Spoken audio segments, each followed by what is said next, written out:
Chicago Street, Boyle Heights, 1946. Shadows, shadows, shadows, dark and fleeting, lurking around me, a sensitive, impressionable child. Black, somber coats, babushkas, faces but faceless, human age indeterminable. Whispering steps like a doe in the silent forest, ready to scurry back to her cave. All enveloping me a child, only age 8, determining my future path.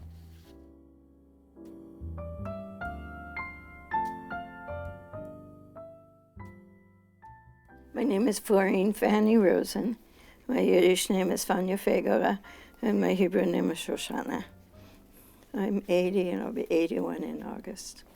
Well, first of all, my mom and dad, they built a strong concept of family. And even though our family was small.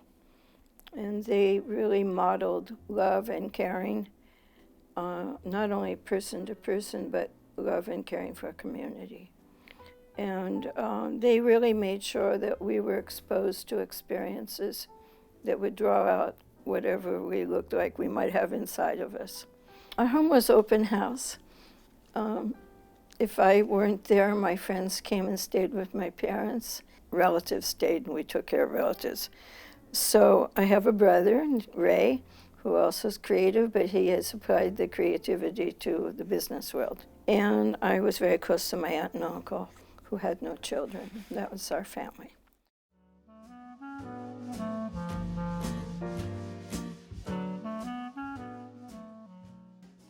My grandmother, I don't know where she got the money. The county got some houses that were owned by Mickey Cohen, the gangster, when he went to jail. A big front house and a monster back house with an apartment, and I don't know how many rooms. There's one like it on 4th and Boyle. So she bought these houses, and she took in they were displaced persons from the concentration camps. And I believe I heard that over the years there were 52 who lived in the front and the back house. What I loved about Boyle Heights was the neighborhood and the neighbors. Everyone took care of everybody else. And there was a feeling of resilience. It's sort of a natural feeling of resilience. We lived in freedom, but we knew we could go forward, we thought. And that was Boyle Heights.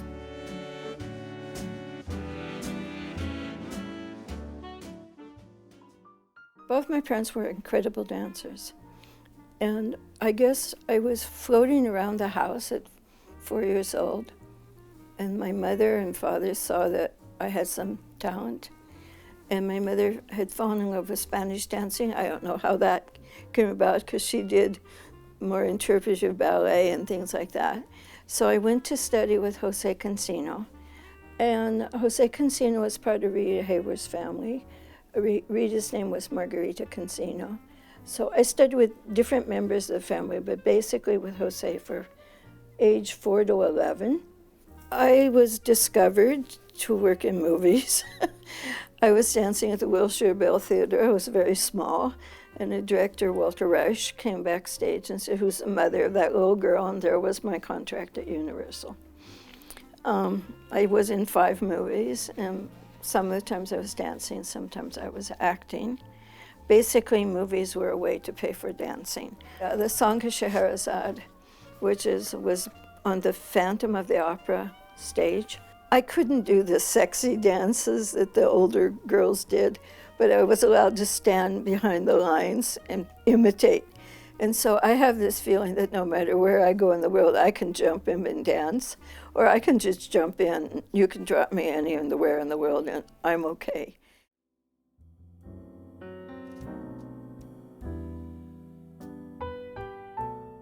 I did have a lot of anti-Semitism expressed towards us in the 40s. First of all, I saw the people from the concentration camps. Then there were these whispers in the big kitchen in the front house between my Mom and my grandmother always crying, crying, crying, which I know now means that all of our relatives were killed. And then Father Cochran, he used to have a radio station, an anti-Semitic radio station. When the Gentiles of America ask the Jews in this country to oppose the Jews in Russia, in Spain and elsewhere, who are supporting communism to our detriment and to the detriment of the Christians living abroad, we are asking nothing unreasonable. That was in the 40s. The 50s weren't so much better. We moved to Tahunga, and the kids beat us up and smeared us and called us bad names. And so I was taken out of regular gym, and that was very painful. And they called in my parents from school and said, we'll have to put her in corrective gym with the handicapped kids, me a dancer. So I had to spend 3 years in corrective gym because they couldn't control the nastiness of the girls in the gym who were smacking me with towels. But the other part, there's another ugly side here, is that we also felt anti-Semitic behavior toward certain kinds of Jews, by Jews. Not so pleasant. My parents and us, we were pretty much rejected by 2 synagogues, and a lot of ugliness transpired.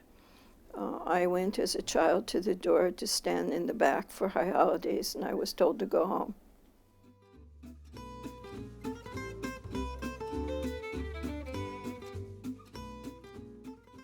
Since 1998, I've seen ageism. The minute I let my hair go white, wow, what a shock. I was told by a board member of the LAUSD not to let my hair go white because I was on television once a month.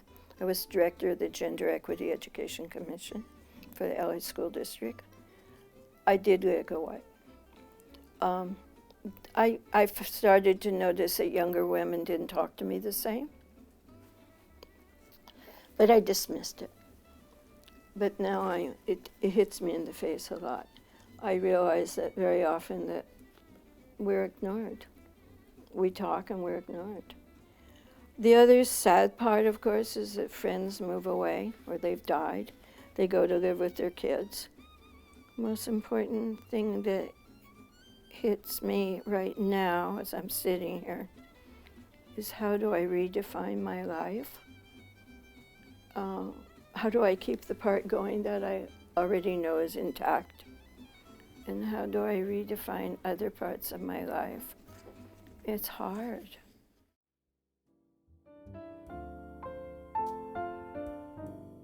In Judaism, I'm practically dictated to by God to do the following.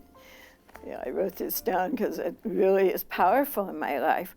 To love the stranger, 142 times in the Torah, something like that. To leave the corner of the field so that, flip it back so poor people can go and take food. So we must help feed refugees, no matter if they're in Ethiopia or wherever they are. That we are here to repair the world. That's whole part of Tikun Olam. In Hebrew, there's the letter Dalet, door. And I had a Kabbalistic rabbi always tell me that God was shutting the door many times because I was going the wrong way. And my ego wanted one thing, but that wasn't the real me. Because there were certain things I wanted career-wise that were not really me. And the other is that the door is there and it's open with wisdom. And that we put up all the veils. And we don't want to give up control. And we don't want to see that maybe another essence is talking to us.